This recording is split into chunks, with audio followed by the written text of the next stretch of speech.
지난 시간에 말씀드렸듯이 오늘 엘리야를 마치려고 합니다.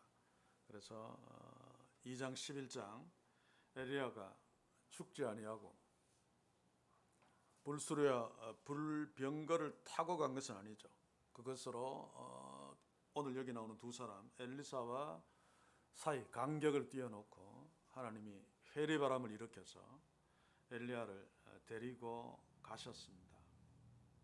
물론 성경에 보시면 에녹도 죽음을 보지 않고 하늘로 올리운 자입니다만, 그러나 우리는 에녹보다 엘리야를 더 좋아합니다. 스토리도 길고 또 드라마틱하기 때문에 그럴 것이라고 생각되어지는데, 엘리야를 통해서 많은 도전을 받을 수 있죠. 그래서 저는 개인적으로 엘리야를 또 에녹을 살피면서 엘리야 같은 교회, 에녹 같은 교회 다 복 있는 교회입니다만, 같은 값이면 엘리야처럼 더 의미 있게 더 우리에게 도전을 많이 주는 그런 교회가 되기를 소원하고 있습니다.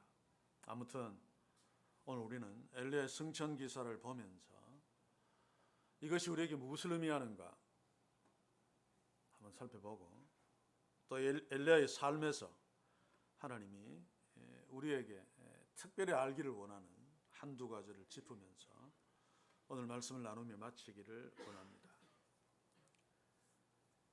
엘리야가 해리바람을 타고 하늘로 올라갔습니다.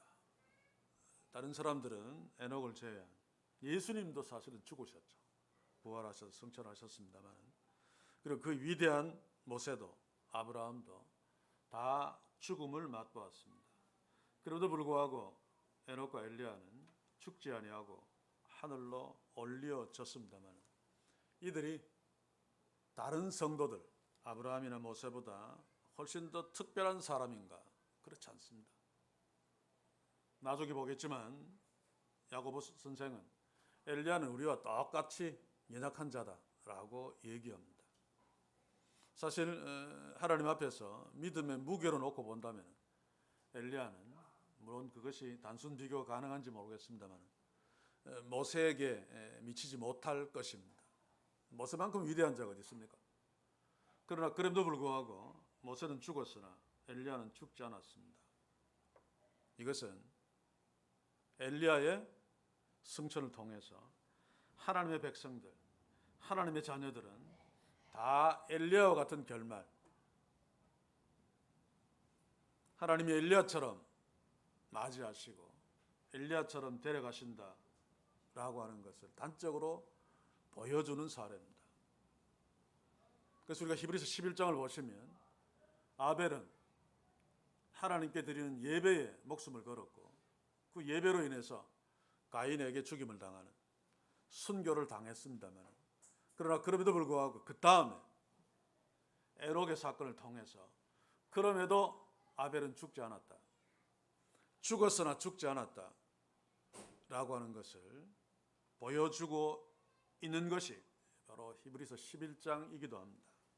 오늘 여기에서 엘리야의 승천을 통해서 이 땅을 사는 오고 오는 모든 그리스도인들, 모든 하나님의 백성들은 하나님께서 물론 육신적으로는 죽습니다만, 그때에 엘리야처럼 불말과 불수를 동원해서 해리바람을 동원해서, 물론 이렇게 구체적으로 여호와하고 똑같은 방식은 아닐지라도 아무튼 한 가지 동일한 것은 엘리야처럼 영광스럽게 하나님의 품으로 인도하신다. 그래서 우리가 이 부분을 보면서 하나님의 자녀는 죽으나 죽지 않는다. 육신적으로 설령 죽을지라도, 물론 예수님이 재림하실 때 육신적으로 다 부활합니다만, 그것에 앞서서 죽었으나 죽지 않는다, 살아있다. 그래서 그리스도인들은 영원히 하나님의 자녀로 살아있는 존재입니다.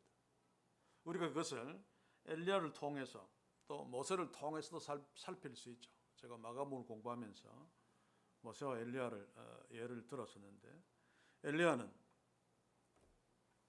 예수님 당시에 변화산상에서 산채로 예수님을 만났습니다. 엘리야가 하늘로 들린 지 약 한 900년쯤 후일 것입니다. 엘리야가 하늘로 들려 올라간 지 900년 동안 하나님과 함께 살아있다가 하나님께로부터 보내심을 받아 변화산에서 예수님을 만난 것입니다. 모세는 1500년 전쯤에 죽었습니다만 그럼에도 불구하고 살아서 하나님과 함께 있다가 엘리야와 함께 변화산성에서 예수님을 만나 함께 예수님의 별세를 의논하고 또 돌아갔습니다. 사랑하는 성도 여러분, 엘리야를 주목하고 모세를 주목한다면 엘리야는 오래전에 이 땅을 떠났지만 그럼에도 불구하고 그의 빛나는 하나님의 자녀의 삶은 계속되고 있었고 모세도 1500년 전에 예수님 당시에 1500년 전입니다. 비록 육신적으로는 느보산에서 가나안 땅을 바라보며 어쩌면 하늘 품으며 죽어갔습니다만 그럼에도 불구하고 1500년 후에 그의 소원이 이루어지는 가나안 땅에서 변화산상에서 예수님과 함께 영광스럽게 섰습니다. 굉장히 중요한 부분입니다. 예수님도 사두개인들과 부활을 논하면서 하나님은 산자의 하나님이시다. 그래서 지금도 하나님은 자신을 아브라함의 하나님, 이삭의 하나님, 야곱의 하나님이라고 하신다. 아브라함은 분명히 죽었지만 그럼에도 지금 살아있기 때문에 하나님은 자신을 아브라함의 하나님이라고 하신다. 사람은 죽으나 산다, 살아있다 라고 강조하셨습니다. 우리들은 지금 육신적으로 살아있습니다. 그러나 그럼에도 불구하고 믿음의 가족들이 주 안에서 사별하는 그런 아픔, 그런 슬픔도 우리가 겪습니다. 그러나 그럼에도 불구하고 사별한 우리 믿음의 지체들, 우리의 가족들은 죽지 않았다는 사실을 기억해야 됩니다.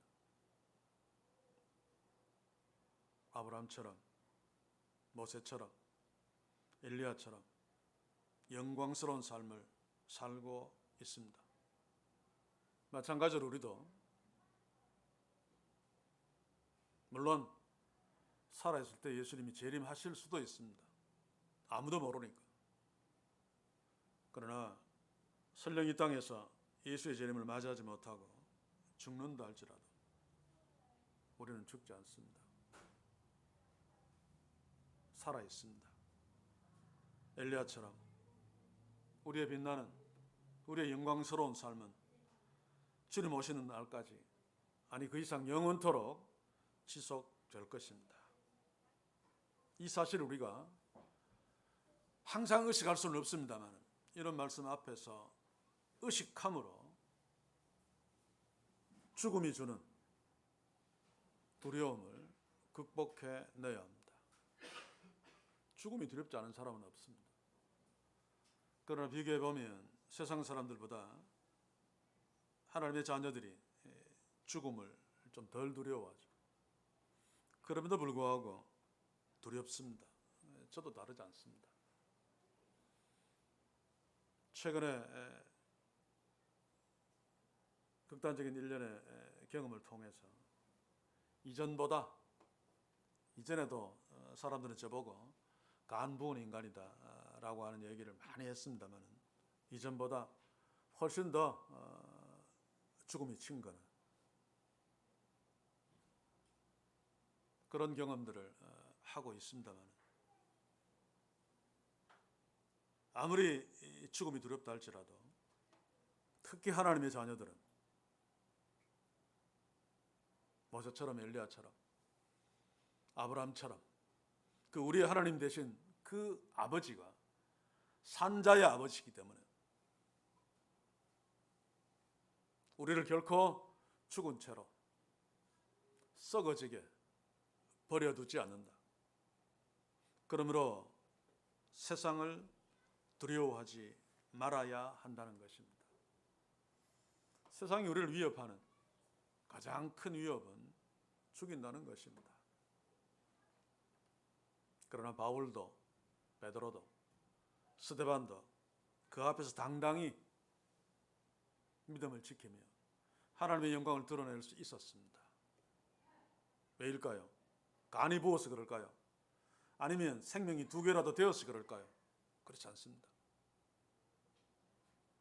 나를 자녀 삼으신 하나님, 그분은 산자의 하나님이시고 나는 죽으나 산다 라고 하는 분명한 하나님의 자녀의 삶의 믿음이 있었기 때문에 비록 두려웠을 것입니다만 인간적으로 넉넉히 성령으로 말미암아 순교의 자리에 설 수 있었던 거죠.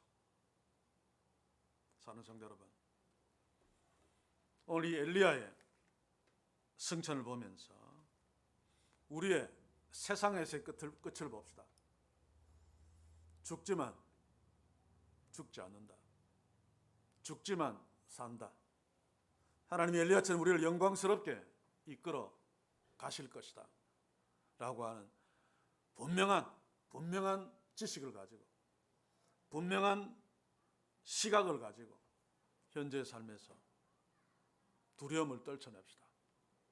실패에 대한 두려움, 또 여러 가지 크고 작은 두려움들이 있죠. 그 두려움들이 아무리 크다 할지라도 하나님의 자녀인 우리에게 그 산자의 하나님이신 하나님에 의해서 다 깨뜨려지게 될 것이고 다 달아나게 될 것입니다. 엘리야의 삶이 얼마나 파란만장했습니까? 우리가 잘 아는 대로 죽기를 소원할 정도로 참 비참하게 추락했을 때도 있었습니다. 그러나 그럼에도 불구하고 영원하신 하나님, 산자의 하나님, 엘리야의 하나님은 그를 승리케 하셔서 죽음을 맛보지 아니하고 하늘로 들어가셨습니다. 이것은 우리 모두 하나님의 자녀인 모두의 삶의 끝의 모습이고 시작의 모습을 기억하면서 이런 끝과 시작을 주신 십자가에서부터 시작되었습니다만 우리 하나님께 또 그것을 이루신 우리 주 예수 그리스도께 감사하면서 우리의 삶 앞에 또 하나님 앞에 함께 설 수 있기를 소원합니다. 또 오늘 본문을 보시면 엘리야가 하늘로 들려 올라질 적에 두 사람이 행하여 말하더니 호련히 불수로야 불말들이 두 사람을 격하고 엘리야가 회리바람을 타고 승천하더라. 이 두 사람 중에 한 사람은 우리가 잘 알다시피 엘리사입니다. 엘리야는 호련히 하늘로 올라가면서 수억의 금괴를 남기지 않고 자기의 이름을 남기지 않고 자기를 이어 계속해서 하나님의 일을 이루어갈 엘리야에게 주어진 비전을 보고 그 비전을 완성해갈 엘리사를 남겼습니다. 저는 우리가 이것을 함께 주목하길 원합니다. 엘리야는 하늘로 올라가면서 자신의 그 육신적인 이름을 빛내는 그런 어떤 흔적들을 남기지 아니하고 자신은 승천했지만 그럼에도 불구하고 계속 이어져 가야 할, 계속 수행되어져야 할 하나님의 일을, 하나님의 사역을 감당할 믿음의 사람 엘리야를 키웠고 남겼습니다. 그래서 이쯤에서 우리가 한번 물어야 됩니다. 이 세상에서 우리의 끝은 엘리야처럼 영광스러울 것입니다. 또 엘리야처럼 영광스럽게 영원토록 시작하고 삶을 지속할 것입니다. 문제는 우리가 이 땅을 떠날 때 무엇을 남길 것인가 한번 질문해 봅시다. 세상 사람들은 그게 아마 죽으면 자신의 존재가 사라진다라고 하는 막연한 두려움 때문에 자신의 어떤 있었다고 하는 흔적을 남기려고 애씁니다. 이게 본능이다, 본능. 그래서 속담마저도 사람은 죽어서 호랑이는 죽어서 가죽을 남기고 사람은 죽어서 이름을 남긴다. 그것은 그 속담 속에 사람들이 죽더라도 이름을 남기고 싶은 그런 어떤 열망들이 담겨 있는 거죠. 그러니까 제가 그 부분을 계속 비판했습니다. 우리 그리스도인들에게는 이 속담은 사탄의 메시지다. 사람은 죽어서 하나님의 이름을 남깁니다. 살았어도 하나님의 이름을 남기며 살아야 되고, 죽었어도 하나님의 이름을 남깁니다. 하나님의 영광을 위해 살다가 하나님의 영광을 위해 죽어야 되죠. 이름도 없이 빛도 없이. 이게 하나님의 자녀의 팔자고 하나님의 자녀의 영광스러운 삶입니다. 하나님의 영광을 위해 사는 삶 중에 하나가 바로 믿음을 이어갈 하나님의 위대한 일꾼들을 훈련시키고 만들고 남기고 떠나는 것이죠. 그럼에도 불구하고 오늘 시대 교회들은 또 우리들은 그렇지 못한 것이 현실입니다. 세상은 당연합니다. 그렇죠? 자기 이름을 남기기 위해서 온갖 짓들을 다 하죠. 그 중에 대표적인 것이, 저도 책을 한 권 썼습니다만, 자기 이름을 해놓고 책을 쓰는, 물론 책은 필요합니다. 많은 사람들에게 영육간의 양식을 제공하는 참 귀한 도구입니다만, 지식과 예술, 종교 다 마찬가지인데, 그런데 여러분들이 책을 읽어보면 알겠습니다만, 상당수의 책들은, 아니 좀 과장하면 10권 중에 9권은 쓰레기입니다. 불필요한 책들이 너무 많이 나오죠. 그래서 저는 세상 사람들, 국회의원들 책 출판 기념회에서 돈 받고 자기 이름 내서 선거되고 자식들한테 그거 물려주고, 그건 그럴 수 있습니다. 세상 사람들이니까. 그러나 하나님의 자녀들은 최소한 이 부분이 극복되어져야 됩니다. 하나님의 자녀라고 하면서 자신의 이름에 매몰되었다면 극단적으로는 하나님의 자녀가 아닐 수 있습니다. 교회에 보십시오. 제가 자주 이야기합니다만, 믿음의 영웅들, 인간 영웅들이 너무 많습니다. 우리는 히브리서 11장에 있는 믿음의 영웅이면 충분합니다. 그것은 하나님이 보장하는 믿음의 영웅들이죠. 그러나 교회들이 만들어낸 믿음의 영웅들은 가짜들이 너무 많습니다. 전부 부풀리고 미화시키고,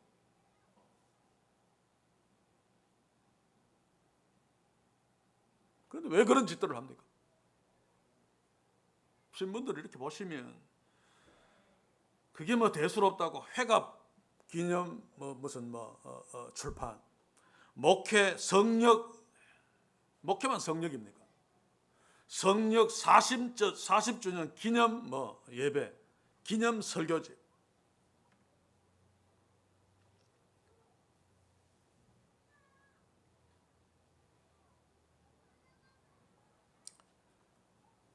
썩은 정치인들과 전혀 다르지 않는 자신의 이름을 내고 싶어.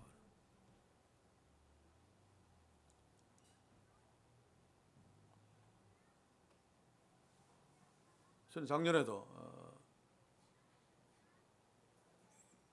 노회에서 무슨 책을 내면서 교회, 속해 있는 교회하고 사진,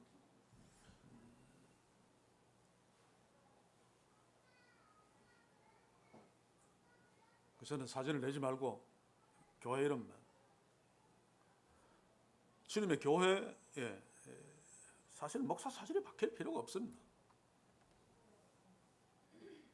왜 그러지 말라고 몇 번 전화 온 거 계속 그냥 거절을 했는데 아마 뒤로 욕을 많이 했을 것입니다만, 원래도 만들면서 그냥 문자로 저한테는 보내오고 말았습니다만, 제가 얼마나 화가 났으면 언제 한번 시간을 내어서 기독신문에 우리 교회 한번 광고하고 내 뒤통수를 사진 찍어서 붙이고 싶다. 물론 교회 광고할 수 있습니다. 그런데 사람 얼굴들이 너무 많이 나옵니다. 사람 이름들이 너무 많이 나옵니다. 이것은 엘리야와 같은 교회의 모습이 아닙니다. 찬송은 빛도 없이 이름도 없이 그렇게 열심히 불러대면서 자신을 빛내고 싶어하고 자신의 이름을 남기고 싶어하는, 물론 우리에게도 그런 것들이 있습니다만, 그러나 그럼에도 불구하고 살아계신 하나님 앞에 서 있는 엘리야처럼 하나님 앞에 서 있다면, 내가 죽은 뒤에, 내가 주님 품에 간 뒤에 그 다음 주님의 교회, 그 다음 이 땅은 누가 하나님을 위해 살까? 믿음의 바톤을 이어서 계속 달려갈 엘리사를 걱정하고 엘리사를 생각하는 것이 당연할 것입니다. 사랑하는 성도 여러분, 우리 교회 공동체는 그럴 수 있기를 원합니다. 설령 나중에 교회가 좀 커지고 한다 할지라도 최대한 사람의 이름들은 외면되는, 그리고 하나님의 이름만 높이면서 그 일들을 계속 주님 오시는 그날까지 계속해야 될 다음 세대를 이어나갈 엘리야 입장에서는 엘리사 같은 사람들에게 관심을 가지고 투자하고 애를 쓰는, 어른 대접 받으려고 하지 말고 그렇게 바르게 훈련시키면 어른 대접합니다. 엘리사가 엘리야에게 얼마나 잘 순종했습니까? 저는 이 교회 공동체가 엘리야처럼 써서 자신의 이름과 영광을 남기는 것이 아니라 엘리사를 하나님 앞에 남겨놓고 떠나는 그런 복된 교회, 그런 위대한 교회가 되는 축복이 있기를 주의 이름으로 간절히 소원합니다. 자, 그러면 엘리야가 이렇게 살았던 것은 한마디로 이야기하면 그의 믿음 때문입니다. 자, 그런데 우리가 지금까지 보아왔습니다만 우리가 상상하지 못한 대단한 일들을 많이 했죠. 하늘에서 불을 내리고 생명을 좌지우지할 수 있는 아합 앞에 가서 큰 소리치고, 물론 오뎀나무 앞에 가서 꼬꾸라지기도 했습니다만, 그런 관점에서 보면 우리는 엘리야와 동일시하기 어렵습니다. 아, 엘리야 대단하구나. 그런데 성경은 엘리야가 우리하고 똑같이 속물이고 연약한 자라고 이야기하고 있습니다. 야고보서 5장 17절 한번 보십시오. 엘리야는 우리와 성정이 같은 사람이로되, 똑같다는 이야기입니다. 제가 비 오지 않기를 간절히 기도한 적 3년 6개월 동안 땅에 비가 아니오고 다시 기도한 적 하늘에 비를 주고 땅이 열매를 내었느니라. 그의 부모나 출생 성경이 얘기하지 않기 때문에 그의 유년기 우리가 아는 바 없습니다만, 그러나 성경의 감동으로 씌어진 야고보서 5장 17절을 보면 그는 우리와 전혀 다르지 않은 똑같은 사람이었다는 사실입니다.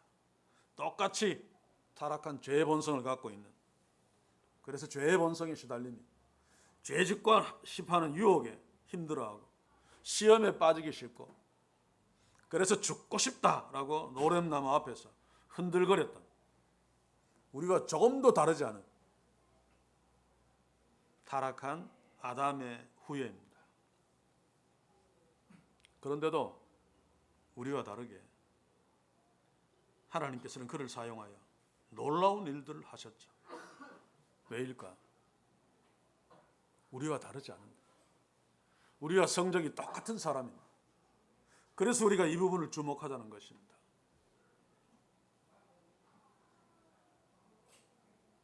엘리야는 하나님이 그렇게 쓰신 것은, 물론 하나님이 그렇게 훈련시키셨습니다만, 그런 훈련 프로그램은 우리에게도 똑같이 반복되어집니다. 엘리야는 하나님을 정말로 신뢰하는 믿음의 사람이었습니다. 물론 하나님은 엘리야를 그렇게 훈련시켜 갔습니다. 아브라함에게도 그렇게 훈련시켰죠. 나중에 이삭을 잡아받지라는 시험 문제까지 내면서 그렇게 믿음의 조상을 만들어 갔습니다만, 모세도 마찬가지죠. 우리가 엘리야를 기억해 보면 하나님은 엘리야를 그릿 시냇가로 보내셔서 살아계신 하나님을 가르치시고, 까마귀를 보내셔서 하나님은 날짐승도 운행하시는, 그리고 그 까마귀를 통해서 엘리야의 자존심을 꺾으시는 훈련도 하시고, 사르밧 과부의 집에 보내셔서도 여러 가지 일들을 하시면서 마지막 시험, 사르밧 과부의 죽은 아들을 살리는 그런 역사까지, 그런 과정까지를 통해서 엘리야를 훈련시키며 하나님을 철저하게 신뢰하도록 만들어 갔습니다. 이게 우리에게 필요합니다. 내일 말씀 묵상 속에서, 또 말씀 앞에서 하나님은 우리를 동일하게 엘리야처럼 훈련시켜 가고 있습니다. 그런데 그 훈련 프로그램에 우리가 들어가지 않고 있죠. 자꾸 바쁜 일상 때문에 뒤로 미루고, 다른 어떤 이유들 때문에 넘어가고, 적당하게 지나가고, 그 훈련의 귀중성을 모르기 때문에 이런 훈련 프로그램 없이 우리가 하나님을 엘리야처럼 신뢰하는 믿음을 가질 수 없습니다. 그냥 혼자 겨우 본전이나 유지하는 그런 자녀로서의 삶은 살 수 있을지 몰라도 하나님이 우리에게 주신 사명, 우리에게 주신 그 귀한 것들을 감당하며 살기에는 턱없이 부족하죠. 그래서 엘리야처럼 매년 말씀 묵상을 하다 보면, 또 삶에서 닥치는 어떤 사건들을 보면 하나님의 훈련 프로그램을 깨달을 수 있습니다. 그것이 내 죄 때문이든 아니면 다른 것이든 간에 그것을 통해서 믿음이 자라죠. 하나님을 더욱 신뢰하죠. 하나님이 엘리야를 사용하신 것은 그의 재능, 그의 어떤 재력, 그의 어떤 능력이 아니었습니다. 하나님을 신뢰하는 믿음, 그 믿음을 키워놓고 그 믿음을 사용하셔서 하나님의 자신의 일들을 엘리야를 통해서 해 가셨습니다. 하나님이 우리에게 원하시는 것도 목숨을 걸고 하나님을 신뢰하는 것입니다. 우리의 능력이 아닙니다. 우리의 재능이 아닙니다. 우리의 돈이 아닙니다. 믿음입니다. 이 시대 교회들은 그거 다 팔아먹고 돈으로, 거대한 건물로, 수많은 사람들로, 머리 숫자로 주의 일을 하려고 하고 한다고 하고 할 수 있다고 합니다. 전혀 그럴 수 없습니다. 그냥 인간의 일들을 할 따름입니다. 그 모든 것들은 바벨탑일 따름입니다. 하나님이 우리에게 원하시는 것은 엘리야와 같은 믿음입니다. 그러면 엘리야와 같은 믿음은 어떻게 드러나는가? 기도함으로 드러납니다. 하나님을 신뢰하는 믿음, 이거로 하나님께 기도하는 믿음이죠. 엘리야는 기도하는 사람이었습니다. 하나님께 기도할 줄 아는 사람이었습니다. 그는 하나님을 신뢰했기 때문에 인간적으로 볼 적에는 말도 안 되는 이야기지만 하늘에서 불을 내리기를 원했고 3년 반 동안 비 오지 않는 하늘을 향해서 비 오기를 하나님께 엎드려 기도했습니다. 하나님께서는 엘리야의 기도를 들으시고 갈멜산에서 불을 내리셨습니다. 하나님께서는 엘리야의 기도를 들으시고 3년 반 동안 비 오지 아니한 땅에 비를 주셨습니다. 그 엘리야는 우리하고 성정이 똑같은 성물입니다. 그러나 그럼에도 불구하고 철저하게 하나님을 신뢰하며 문제 앞에서 하나님께 기도하는 믿음이 있었습니다. 사랑하는 성도 여러분, 우리가 엘리야와 같은 믿음을 갖기를 원합니다. 기도합시다. 힘들더라도.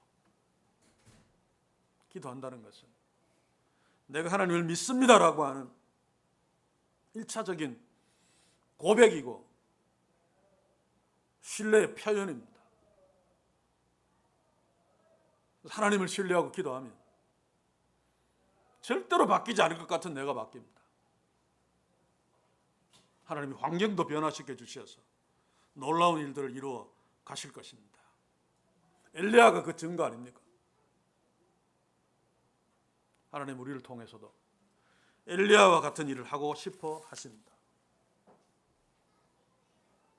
하나님을 온전히 신뢰하는 믿음 위에서 그 하나님께 기도합시다.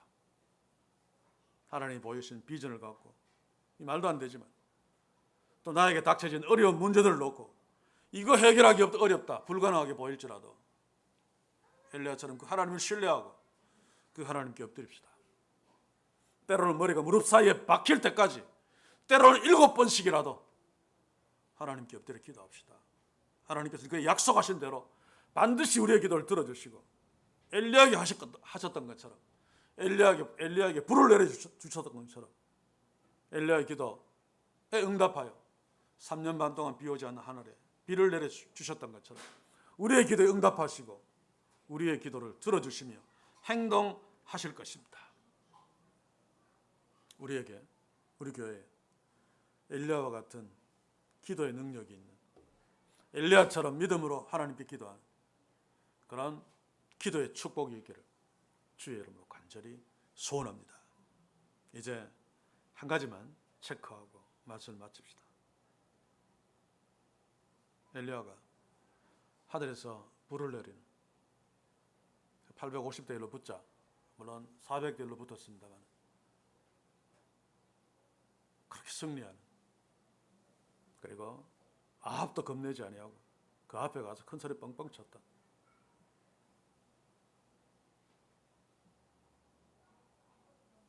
그러나 그럼에도 불구하고 엘리야는 연약하기 그지없는 인간에 불과했습니다. 그가 승리했을 적에 잠깐이었습니다마는 그것이 자기의 공로, 자기가 했다고 착각했죠. 그래서 내가 이 정도 했으니까 아합과 이세벨을 나한테 잘해줄 거야, 아마 그런 어떤 생각으로 계산을 했을 것입니다. 그런데 이세벨이 오히려 그런 공로를 세운, 3년 반 동안 비 오지 않으면 나라가 망하는데 자기 기도 하나 때문에 비가 와서 나라가 살았는데 그런 자기를 죽이려고 덤벼드니까 아마 마음속으로 하나님도 많이 원망했을 것입니다. 로뎀 나무 아래에서 죽기를 구했다. 바로 이게 우리 자신들임을 기억해야 됩니다. 그래서 우리 때는 아니라 할지라도 이게 저의 유언일 수도 있습니다.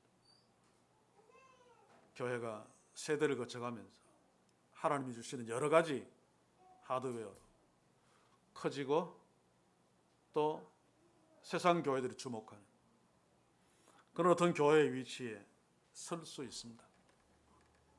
그럼에도 불구하고 항상 이름 없이 항상 연약한 존재임을 의식하는, 고린도전서 10장 12절에 보시면 그런즉 선줄로 생각하는 자는 넘어질까 조심하라. 선줄로 생각하면 넘어집니다. 이게 가장 중요한 것이라고 생각되어집니다. 하나님은 반드시 우리에게, 이 교회에 엘리야와 같은 믿음, 엘리야와 같은 믿음의 복을 주실 것이고 또 그 믿음을 이어갈 엘리사와 같은 후배들, 자녀들을 주실 것입니다. 그리고 필요에 따라 우리의 기도를 통해서 하늘에서 불을 내리는, 하늘에서 비가 내리는 그런 여러 가지 방식으로 이 교회를 통해서 하나님은 자기의 나라를 확장해 가실 것입니다. 잘 될 때 항상 우리의 연약함을 기억하면서 우리는 아무것도 아닙니다, 그냥 무익한 종입니다 라고 항상 그 모든 것들을 하나님이 하셨다, 하나님께 영광을 돌려드리며 머리를 숙일 수 있는 그런 겸손의 복으로 주님이 끝까지 박수 치시며 주님이 다시 오시는 그날까지 그렇게 서서가는 그 축복이 우리와 우리 다음, 그 다음 세대까지 계속 이어지기를 소원합니다. 그러기 위해서 현재 있는 우리가 엘리야처럼 하나님을 신뢰하는 믿음의 훈련들을 계속 받으면서 하나님을 신뢰하는 기도의 삶으로 하나님께서 우리의 삶부터 우리의 환경부터, 우리를 통해서부터 눈에 띄게 일하시는 그런 놀라운 역사가 있기를 다시 한번 주의 이름으로 간절히 소원합니다. 기도합시다. 주여, 하나님의 사람 엘리야를 주목하며 오늘 말씀 마무리 지었습니다. 우리는 죽으나 엘리야처럼 죽지 않을 줄 믿습니다. 그러므로 이 교회가 우리가 세상의 위협을 두려워하지 아니하고 우리의 죽음마저도 주께 맡기며 이 땅을 담대하게 엘리야처럼 아합을 두려워하지 아니하고 당당하게 살아갈 수 있도록 축복해 주옵소서.